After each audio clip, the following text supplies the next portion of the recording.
So here we are with another video streaming live on a Saturday. Well, last week I called it Saturdays with Jay Cleveland because it's Saturday and I'm Jay Cleveland. And that seemed to work for a pretty good title because I'm pretty boring and simple like that. So a second Saturday in a row for Jay Cleveland live with you on Facebook. And hopefully you enjoyed the last video and enjoyed all the videos that we released across. If you were watching this on YouTube in the background, all the videos we used for YouTube. On there, I release videos released to my or attached to my Your Better You podcast and the Welcome to Monday podcast. Monday, Wednesday, and Friday, new videos come out, so you check those out as well. Hopefully, you appreciate those on the YouTube side. On the Facebook side, there are plenty of things inside of this page, and you can get links to those by checking out inside of the page. Thank you for all of that, and we appreciate all the love I got all week long with all the seemingly randomish things going on. A lot of projects going on, and trying to get a handle of all of them has been, because it's me, pretty much of a challenge. But we're doing our best to get more focused and better with what's going on, including looking at the camera. So today, for this Saturday, we want to talk, me and I, we, you and us, we're going to talk about getting started, just getting things going. I mentioned before the fact to have so many projects going on, and they didn't necessarily start off as individual projects. In fact, they all started off as offshoots of other things, as anything would pop into my head if it was something that I felt I could do or needed to try to do, and I could attach it to some other project. I gave it a shot. And at some point in time, a lot of these things became offshoots of themselves, just for their own selves.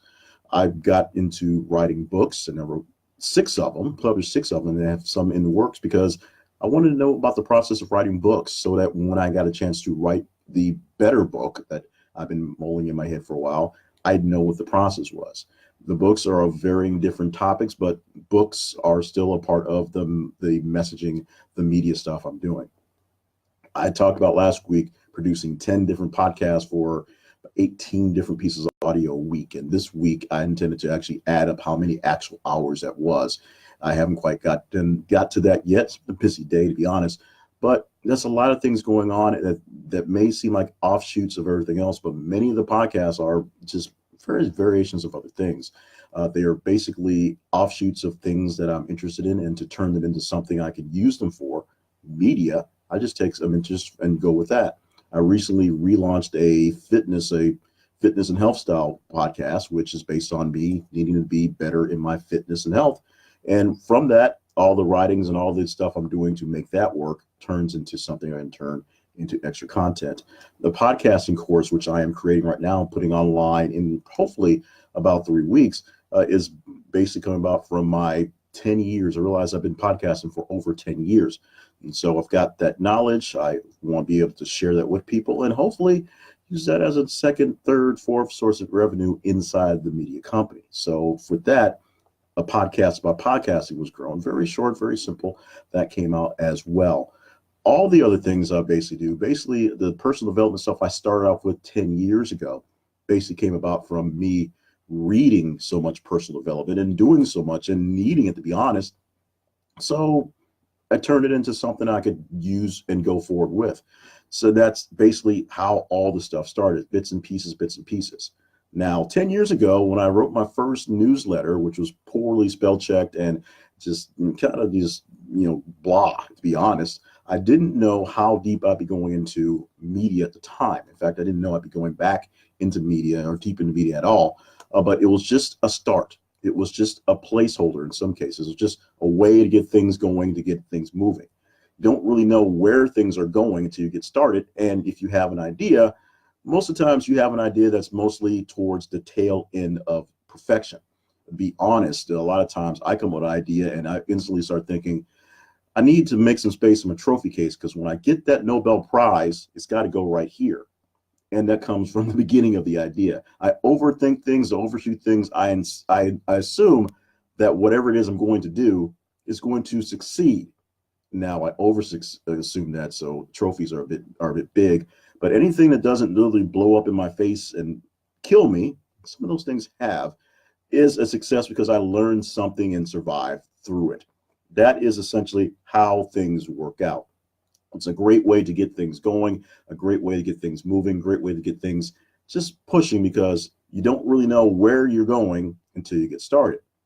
So whatever it is that idea you have, however small you think it is, however difficult you think it may be get done, you have to start somewhere. So get started and figure out the bits and pieces along the way. Let's say you want to do skydiving and you think skydiving is kind of dangerous. You don't start by getting in the plane and jumping out of the plane. You start by calling the skydiving place, getting the prices, finding out what you need to do to get in the plane to jump out of the plane. The process doesn't start in the middle or near the end of perfection. The process starts with a question. Do you really want to do this? Can you make the time and effort to do this? Is it out of your realm of resources to do this? You may want to go into space with the SpaceX when it actually goes live, but you probably don't have the means to do that. You probably don't have the time to give up. I seriously doubt you probably have the cash laying around to fly into space for, I think it's going to be about 20 minutes. But that doesn't mean you can't inquire about the price. You can't be a space fan. You can't branch out to something on the big end. You just have to start somewhere. And if you find out that it costs $1 million to fly into space, $1 million is not impossible. It may be very, very hard, but it's not impossible. Improbable, probably. But you can find $1 million someplace. The biggest part of starting something is the scary part of actually initiating the start, putting yourself out there to take that first step. It's not the success part, because if you know you'd be successful, it'd be no big deal. It's really the knowledge that you don't really know how well you're going to be on the back end of the deal. You don't know if you're going to succeed. You don't know if you're going to fail miserably. You don't know if you're going to embarrass yourself in the process. You don't know what's going to happen. Since you don't know where you're going, or exactly how you're going to get there, at least, you get really scared about taking that first step, because that first step could be the step to oblivion. But the first step is always the first step. Everyone has to start with a first step. Everyone has to begin with the first step. Babies begin their journey onto being mobile by taking their first steps and then falling over and giggling and all that stuff. Babies have no fear because they don't know not to have any fear. They don't realize that it's a hard thing to do to start walking. They just one day realize they need to be moving, and they start moving. And once they start moving, they don't stop, which may be an issue for parents, but it's not an issue for you as a beginner, as a starter. Really, all you have to do is think about where it is you want to go, where it is you are right now, making a quick little beeline map from those two places, and getting to the starting line, getting to the beginning of the piece. As I said earlier, for skydiving as an example, the skydiver, if you want to go skydiving, first thing you do is not jump out of a plane. You don't instantly blink and you're in the plane someplace. You begin by researching skydiving, looking for a place where they do skydiving. You may not live near an airport, so you have to figure out where the airport is to get to first. You have to figure out what the cost is to do the thing. You may have to sign some waivers, or may have to do some sort of physical to make sure that you're healthy enough to do the thing. Pretty much anything that's along those lines will be the same general idea. But that doesn't excuse you from giving it a start and not knowing where it's going to go. Let's say you desire to be a big time YouTube person, because a lot of people are, and here I am in video doing this thing. I desire to have a bigger presence in video. I desire it because that's the way the market is going. That's the way my media is going. Not because I'm a big fan of video. I've said many times I really hate doing these videos. But because that's where things are going, I need to work on that. So let's say that's what you want to do. You don't start by literally hitting the button and just start rambling. You start by researching how to hit the button and start rambling. Eventually you will hit the button, start rambling, and seem like nothing's making sense. But you really start by going to your computer and seeing if you have the equipment ready to go. Does your laptop have a camera that works? I have, so I can say, 4 laptops at home. 2 of them have working cameras. Please don't ask me why I have 4 laptops. You manage that by finding better equipment. This laptop I'm talking to you on right now is one of the laptops that has a working camera, but not a fully functioning microphone. So I had to get external camera for that. I had to get other things. I also have other cameras to use, other equipment, other things going on that to up my game in the video world.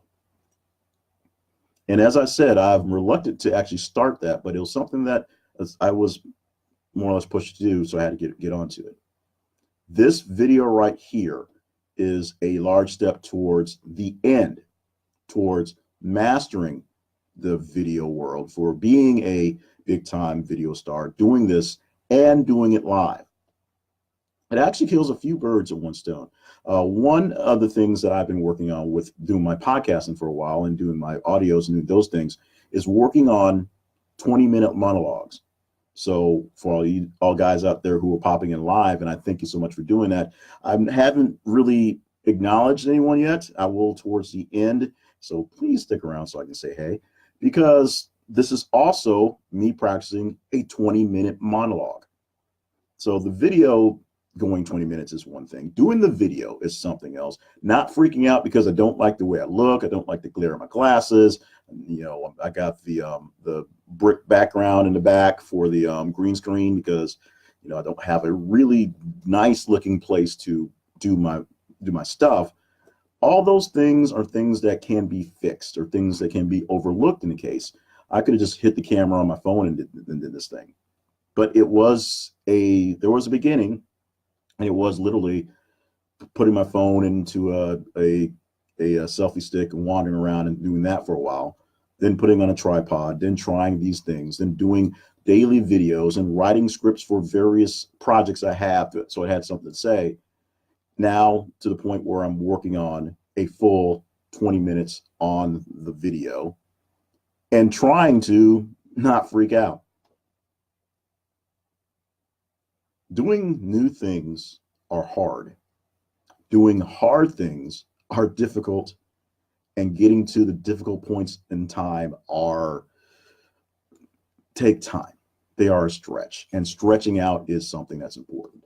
I have to put myself out there, be vulnerable. I hate the term, but being vulnerable and trying to be authentic in the process, because there is a point to get to.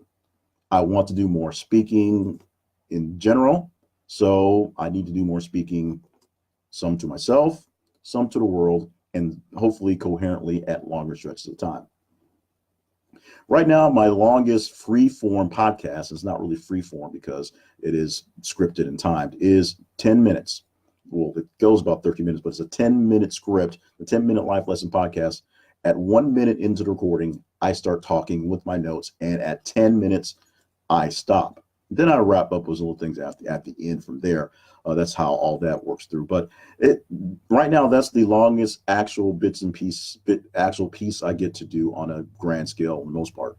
I have longer podcasts that do take some more scripting, but they are literally scripted things going back and forth. I got the chance to host for the first time in 4 years, 4 hours of live radio. And while it proved just how much I loved to do it, it wasn't quite like getting on a bike. It took a little while to get back into and kind of figure things out. And of course, the biggest thing I learned was the market, if you will, the audience I was speaking to has definitely changed. And the tone that we use is not exactly the way it was 4 years ago. So working towards something like that, probably not where I'm going. But that's another step along the way. Another piece of going forward and moving on. Getting started is the thing. Going way back, I mean, even way back when I was 6 years old, I declared myself running for president because Ronald Reagan was evil or something like that. Remember, I was 6, so I just knew Reagan was president, and that seemed like it made sense.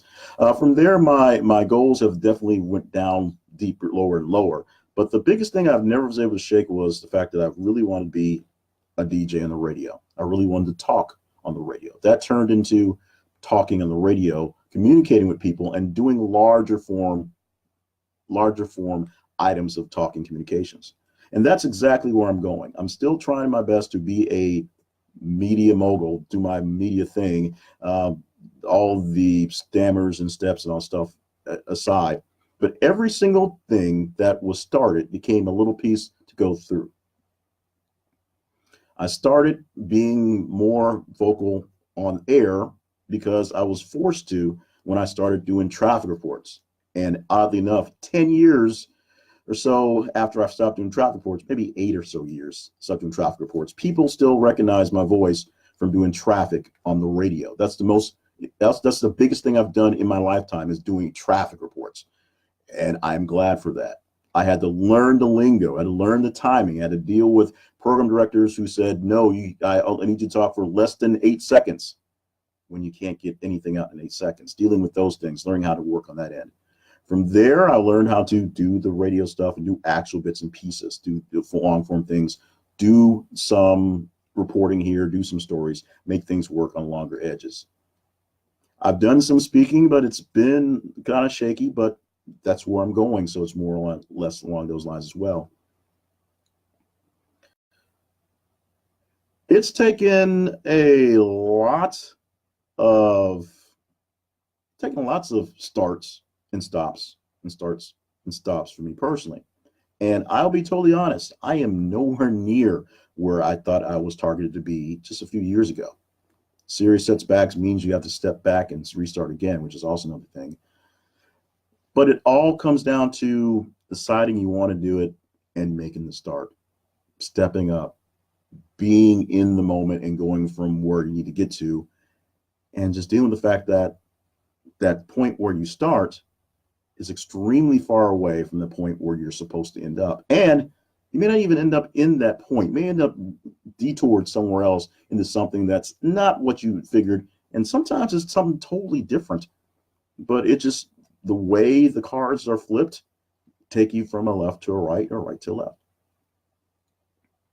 If you have a dream, a goal, a thought, or just a weird itch that you feel you have to scratch, it's going to be there. It's going to haunt you. It's going to bother you until you do something about it.